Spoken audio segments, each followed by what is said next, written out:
Hello, and welcome to the DGTL Growth Podcast, where business leaders share real wins and the challenges behind them. I'm Suse Barnes. Today, I'm thrilled to be joined by Kristen Hrabczak, founder of Khrab Marketing and Design, marketing consultant, and startup founder as well. Kristen, thanks for joining us today. Thank you so much for having me. It's a pleasure to be here. Excellent.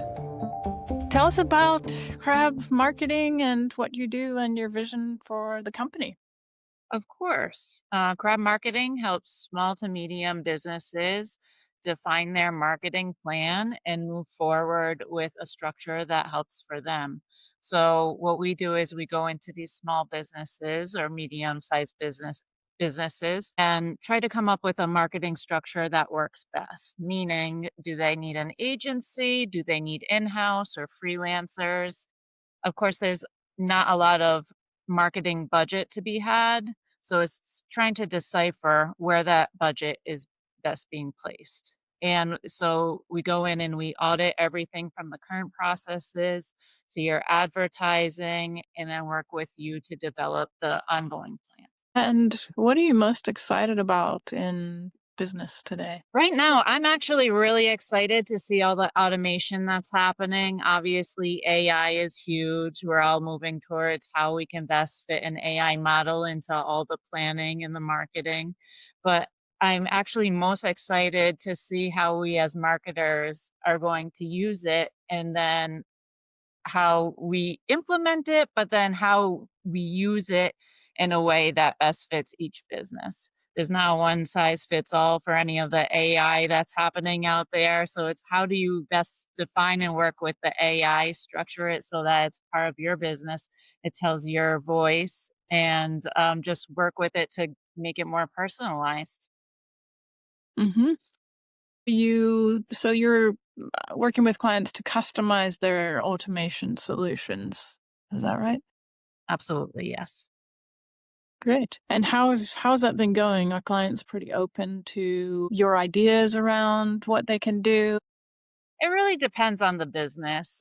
There's a lot of forward thinkers out there, and I think they're starting to realize that they can't be behind on times. And if they do fall behind, it's not going to be good for business. So there's a Mm-hmm. lot of people that are stuck in the past, but then there's a lot that are tiptoeing kind of towards the future.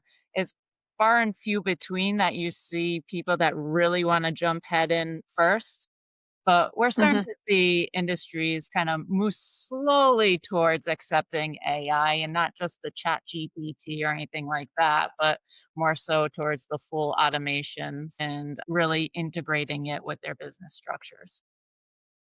Mm-hmm. Do you have any favorite automations that you like to recommend? I mean, right now we use it mostly for content and content plan. Yeah, social media is the big one that we're using it for, especially working with the brand voice.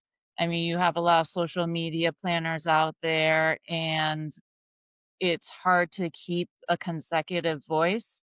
So training AI to work with the brand voice. So when you're inputting, come up with a post for XYZ, it's coming out in the brand voice rather than having to input what your question is and then reconfigure it to fit the brand voice. You just want it all to structure it in a way that you can already have that brand voice coming from the AI. So I think that is one of the biggest parts that we're working towards with brands is building AI structures that fit the brand voice. And I can see how that would be customized for each brand because you have to have a lot of um, implementation to get the AI to understand the voice, right? But it takes a minute, and not to mention you already have to have your brand voice. So you go into a lot of these small to medium businesses, and they don't even have a brand voice yet. But Mm-hmm. Yeah. we'll establish that, and then we'll move into getting the AI to work in that voice and auto correcting it and moving forward like that. Great. Do you have a recent win to share in the hardest challenge behind? So recently, I'm working with a manufacturing client, and Mhm. they're in a tough place where they're on the cusp of being a medium to large business. So they really want to Hmm. figure out how their marketing team is going to look. Their budget isn't huge, but they're willing to spend the money where need be. So I've gone in there and I'm trying to figure right. We're actually in the process of working this out. And I think it's a win for me now is because they're so open to it and they're excited to have somebody come in and know what they're doing because I mean they're business owners. Most of them don't want to tackle the marketing side of it. And they currently have an agency that they're working with that they feel like could be doing more for them. So what I'm doing is I'm working to figure out, all right, what is this agency currently doing? What can we either take from them or can we give them more work? What's going on there? And then how do we implement somebody in-house to work with the social media and all the content creation? And on top of it, they have catalogs and graphic design. Is that going to be the same person? Is it going to be two different people? Are you going to outsource the graphic design to a freelancer? So that's really like they're completely open to listening and like taking my advice. And I think that that's the huge win there is when you're working with somebody that understands that it's not exactly their realm. So they're willing to take your advice and implement it that way. And then from there, I'll have like kind of a fractional CMO role where I'll work with the person that we hire and make sure everything's all set, make sure all the structure and everything that we implement is going correctly. And if not, if there's any hold up or like the plan is kind of falling through, we can adjust from there. So it's great to have a client that's looking at this and seeing, okay, this is a new department we're starting to head. How do we how do we implement it? And then we recognize that there might be some problem areas in there since this is the first of its kind. So keeping me on to really establish it all and make sure everything runs smoothly. And what was the challenge in getting there? I assume I heard that that's the win, like being able to be sort of embedded and part of the company. How challenging So was it to get? it's pretty challenging. It's a family-owned business, so Okay. they're used to doing things a certain way, and then on top of it, they haven't had a marketing department before. Hmm. So it's kind of they were stuck and trying to figure out what they wanted, and it's always marketing is the tricky thing where it's kind of like a gamble, you know? There's no set way that you any way to put a budget and be like, "This is definitely gonna work. This is the only way to go." Another marketer can come in and say, like, "I think you should go this way instead," you know? So it's really trying to sell them on my product and what and the values I bring in. And I think and earning their trust is really where it's at. Like I said, they're unhappy with the current agency they're with, and I'm finding that to be a common theme. So really just earning Hmm. trust and being upfront about what you're bringing to the table and how you can do your job well. And I think that's always going to be a hurdle in anything you do, but you know, earning that trust and just being honest is what gets you there. Yeah, for sure. You mentioned, marketing being a gamble. It's the old, I know 50% of my marketing is working. I'm just not sure which 50%. It's so true. Yeah, I know. And there's so many ways. I mean, with all the different KPIs, it's like, okay, if we're looking more towards brand awareness, well, it's not bringing in any leads. Well, that isn't what we're trying to do here. You know, I've Exactly. seen that post over and over again on marketers sharing it on Instagram about clients complaining that their brand awareness isn't bringing in leads. And it's like, well, Yeah. there's a reason for that. It's just you always have to keep your clients aware of what's going on, I think is really the point there. Yeah. Do you find that you have to educate quite a bit? Yes. Yes. And continuously educate because once they check in, then they're scattered off doing the next thing and they forgot what you just talked about. So it's a Mhm. continuous cycle. I know. I was talking to a guest last week, and he was working in sort of construction businesses, doing marketing for construction and things. And he was like, "Well, it's a completely different world. They have no idea what marketing is about." And for us that speak to marketers quite a lot in our day to day, it's hard to understand that people don't really, have that same vernacular per se. Exactly. I find it interesting that it's coming up again with different industries. I thought, engineers or construction people are smart. They're doing all kinds of technical things, but, I guess they're not expected to understand marketing. But Yeah, I think it's the thing where they're trying to do their job and what they specifically do, that's the brain capacity that they have. So, like me, I'm yeah, here like, I have my accountant, I let my accountant do his job.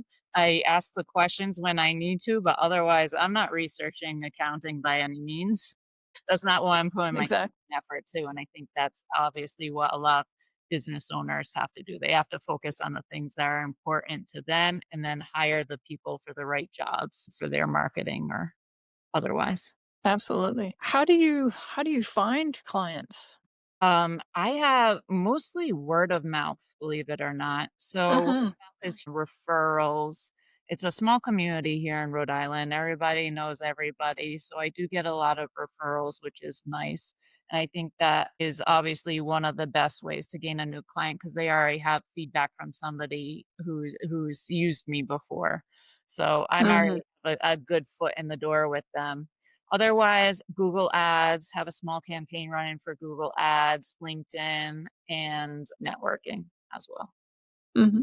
Hmm. Great. What innovations are you looking forward to? You talked a little bit about automation, and I assume AI is on the tip of your tongue there, but You know, content creation has always been a little bit of a thorn in the side for me because mm, it's to make great content, it does take a lot of time, and a lot of yeah. business owners think that they can do it, that they're like, "I can do it myself. I just don't have the time to do it myself." So they don't see the value in paying top dollar for it. So I wanna see more automation come from, like, video creation and any sort of social media is the tricky one. Obviously, Hmm. we'll still need people in-house taking the video and the photographs, but, yeah, I'd really like to see more on that front with social media, figure out how we can get these businesses not putting as much time not having to put as much time in as they are to their full social media. Hmm. What major shifts are you seeing in the marketing industry right now, or digital marketing? I obviously, when businesses are having trouble in the economy or whatever, the first budget they cut is marketing. So I'm seeing a lot of businesses trying to pull back on marketing or help refine it more.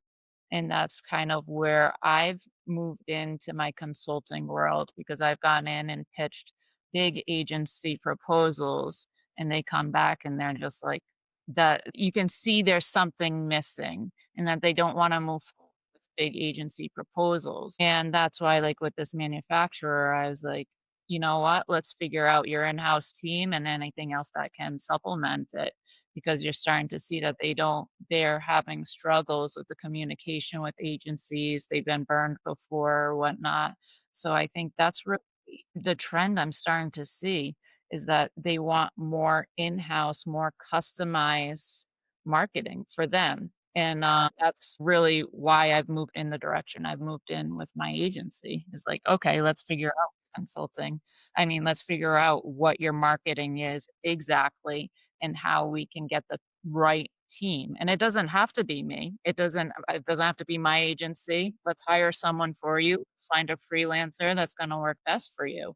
And I think that's also comes with the trust building is that I'm not pitching myself. I'm pitching myself for the consultancy, obviously, but like let's find a team that's going to work best with you. How has AI impacted your business or growth strategy? So, I mean, I have a lot of people coming in and saying, AI is going to take your job. How are you going to change? How are you implementing it? XYZ. I think the part where I've seen the most confusion is when clients come to me and I give them a quote or a proposal and they're like, well, can't you just have AI do that? I'm like, well, yeah, but there's also somebody that has to run the AI and figure out how to use the AI. And yeah, I had somebody come to me for an app and they were just like, well, we can have AI build it. I'm like, then yeah, like maybe I'm implementing the AI on my end and working with it, but it also takes somebody who knows it.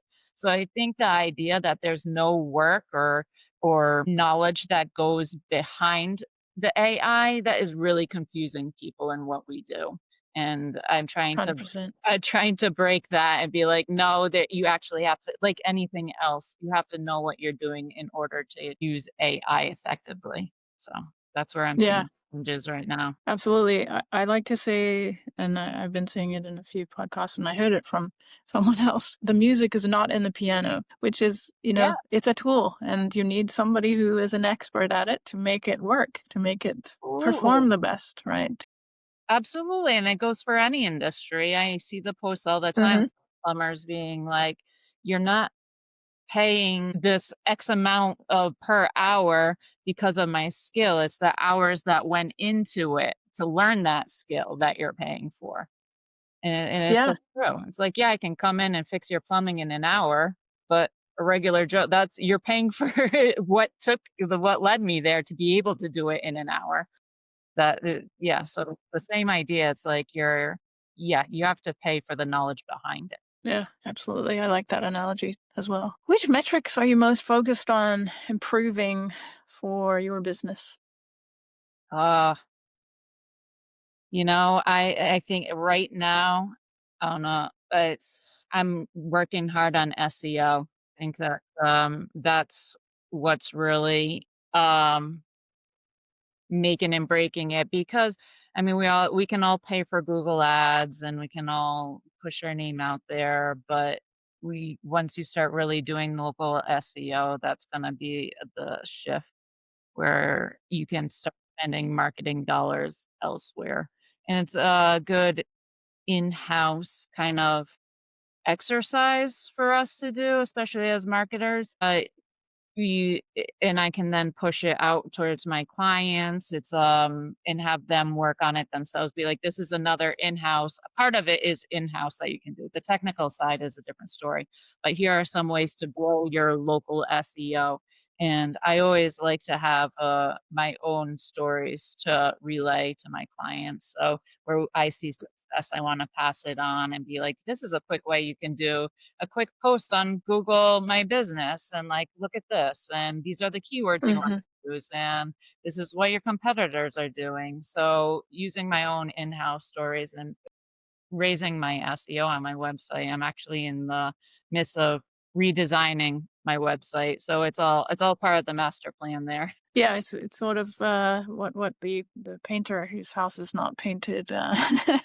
It's like if you're busy and your website is not the sharpest. Yeah, exactly. I heard that from actually a roofer I worked for. He was like talking about his house and now like the he needs to redo his siding and all that. And he was like, the cobbler's kids have no shoes. I was like, yep, Yeah, that's exactly. how it is.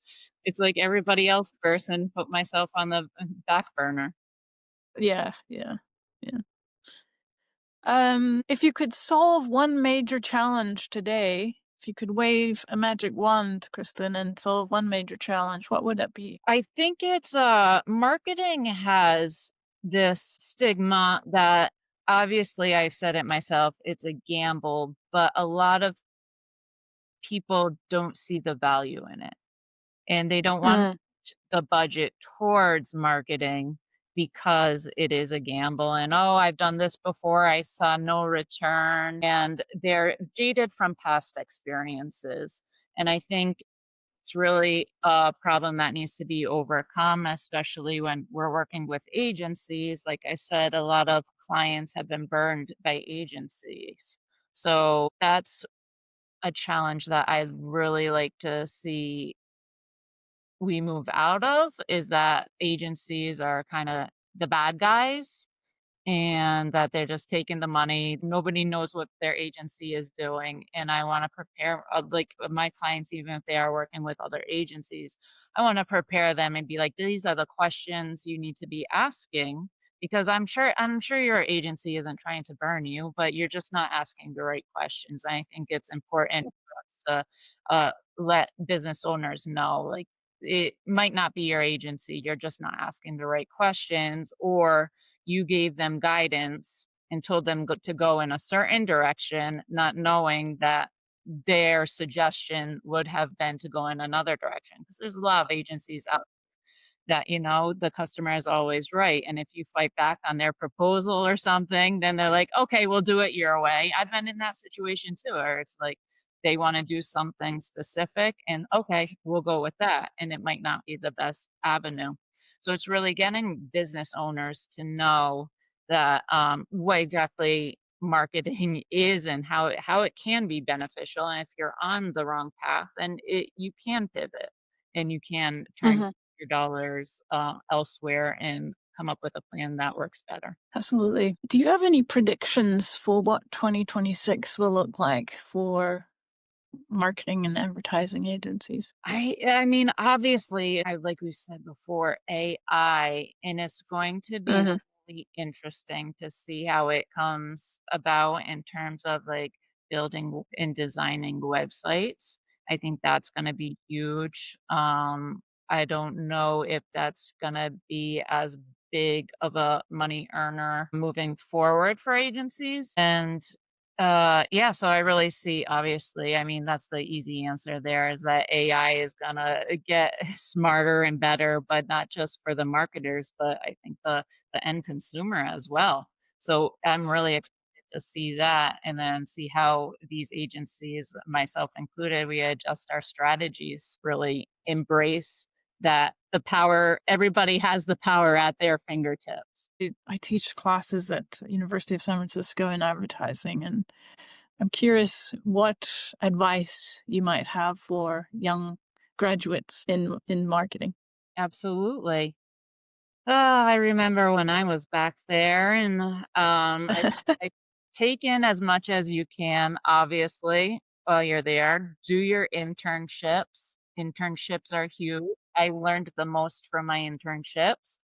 No offense to any professor out there or anything, but internships, No, no. like the hands-on training, take in as much as you can and learn a little bit of everything because that's going to set you apart from all the other candidates. If you're social media, learn it's not a lot, but you got to learn a little bit of graphic design, how much time everything takes. And then yeah, just get your hands on as much information as you can and just try. Don't undersell yourself either. Don't take on more tasks than you can. Don't say, "Oh, I can do this, I can do that." And when you're at a job, make sure everybody knows, obviously, your capabilities, but try to avoid burnout by taking on more tasks than people do, and just make sure your work speaks for itself. I think the hardest part as marketers is that we all wear so many different hats, and then that is when you burn out. So just make sure you're doing the work that you can be proud of at the end of the day and not just Yeah, doing to say you can do that, just taking on more work than you're being paid for, really. yeah. That's great advice. I think that internships are probably worth more than what they're learning from the professors, but um, they have to take the classes to I be know. hired as an intern. Yeah, hands-on practical experience is certainly there's nothing more valuable than that. Absolutely not. Yeah, like I said, everything I learned, I mean, most of what I took out of my experiences in college was those internships, and it really Mhm. the knowledge you learn, and then it's applied to real life, and yeah, there's no better way to get it stuck than to be able to apply what you've learned. Yeah, absolutely. I have two questions here as we wrap up. Do you have a favorite podcast? I'm Do you listen to podcasts? Yeah, it's not a marketing podcast, but That's okay. It's Amy Poehler's new podcast. Oh, Yeah, nice. I Nice. love it. I mean, it's light, it's funny. It makes me happy just to listen to it. It takes my brain off of anything serious going on. So I always, when I'm going for a walk or exercise, and I throw that on. It's good for a good chuckle. Excellent. Well, we all need things that make us happy and take our mind off the work stress. Yeah, absolutely. And the other one is I see behind you there is I call it a money tree. Um, I do can't you, even see that. It's sparse, right? Is that what you're going for? oh, no, I just was gonna say I just really love the money tree. I have two in my house, and I just really love them, and I actually have given them to clients Yeah. as well. And as some clients' trees are doing really, really well. My aunt actually gave that to me when I first opened my business, maybe, Ah, what was it, 9 years ago, I guess? And yeah, mhm. I didn't take great care of it at first. And so now you can see it only has about 5 little sprouts. So it's had those same like 5 sprouts ever since. And it's hard to it yeah, that's all it'll ever have now since most of it has died. But maybe I'll need to get It another looks one. It looks pretty healthy to me from here, and maybe it's too far away, but it looks pretty healthy. I think they do come in different sizes. Some of them are smaller than others, and depending on the pot, they Right. can, and the light. Maybe I don't know what it is, but I love them. I just think they're so fun to Yeah, have around, they are. They're and cute. It's a nice addition. yeah, yeah, absolutely. Well, thank you so much for your time today, Kristen. It's been a pleasure chatting with you, and I wish you much success with your consulting in marketing and your business in general. I appreciate it. Thank you for having me.